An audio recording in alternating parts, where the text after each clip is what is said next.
come the stormtroopers. This is SPECIA, a video journalist with the New York Times, reporting from Charlotte, North Carolina. Myself and my colleague Erica BERENSTEIN arrived in Charlotte to cover the protests that are going on in the city in the aftermath of the police shooting of Keith Scott. He is a black man who was shot and killed by police outside of his apartment complex earlier this week.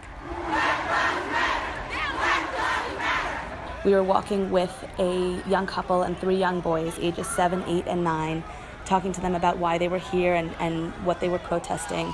And as we approached the Omni Hotel, I heard what sounded like gunshots. As soon as the bangs went off, a huge crowd of people who had been standing in front of the Omni Hotel, sort of facing off with police, began running towards us and running away from the entrance of the Omni. As I got closer, I saw that there was a young man lying on the ground. He was bleeding profusely, motionless, and people were crowding around him, trying to help, trying to see him, trying to take pictures of him. Some emergency personnel came and they removed him from the scene.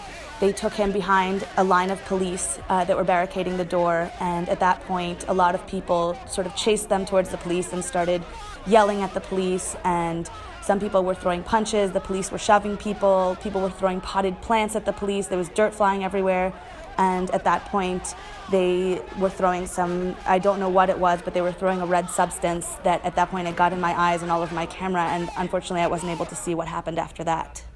We're at Founders Hall. I've got a journalist down. I've got to go. It was a pretty hectic scene for a while.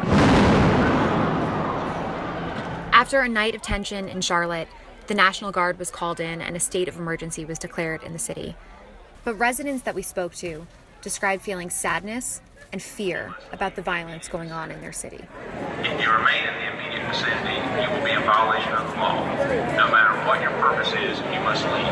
If you do not disperse, you may be arrested or subject to other police actions. Other police